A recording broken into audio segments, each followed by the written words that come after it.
Hey, what's up, everyone? Danny here, and today I want to share with you just a high-level overview of what the Amazon Kindle platform can do for you. If you're really serious about building your brand, one of the best platforms that goes unnoticed a lot in the personal branding space is the Amazon Kindle platform.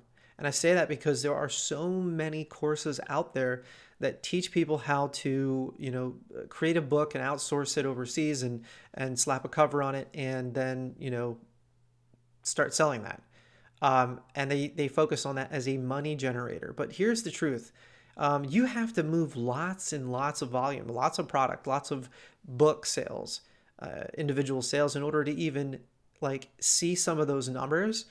Um, and it's really it's not as not it's not impossible, but it's not as easy as a lot of online marketers would like you to believe, right? And so it's a great tool. I've used it to build email lists into the thousands, several thousands on autopilot, and that's basically doing free promotions for ebooks and things like that. That people love free books and love free content, and they get on that. It's a way for them to get their eyeballs on your brand, a first touch point for generating awareness to your brand because they see you on Amazon, they see your book, that automatically positions you as an expert of some sort. And so by doing that, whether or not they buy your product, right away, that doesn't matter because this is a long-term game.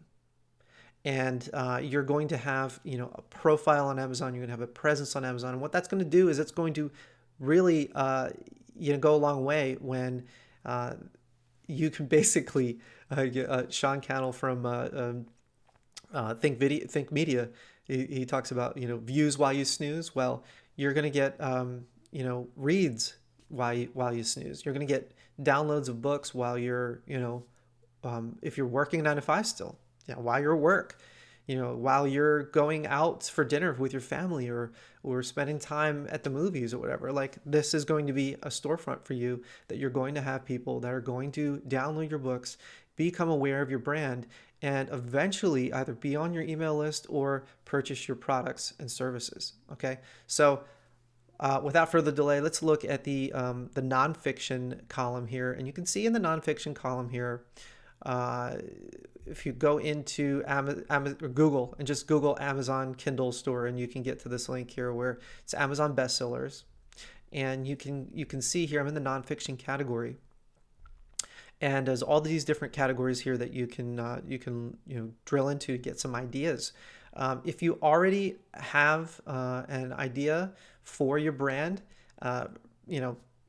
who your ideal target audience is, or what industry you want to create content on, then that is the biggest battle is really just kind of nailing down what you want to do because there's so many different ideas. But once you do that, then you can really kind of take a bold step in creating the content. Now, if you're not sure, it's okay. Everybody goes through that process of not sure what to create. But go in here and look. You can get a great idea of what is selling right now. In the nonfiction world here, we've got the top 100 and top paid and free.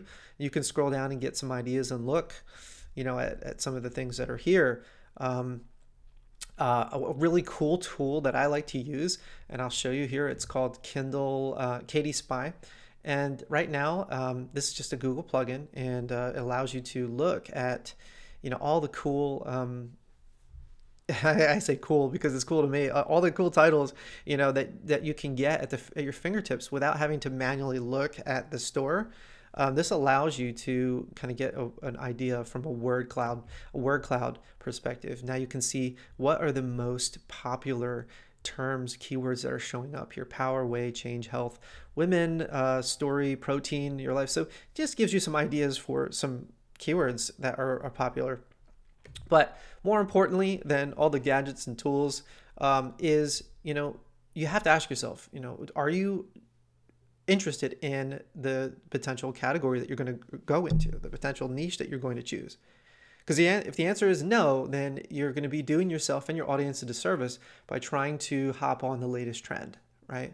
So think about your strengths and think about what you're good at and start from there.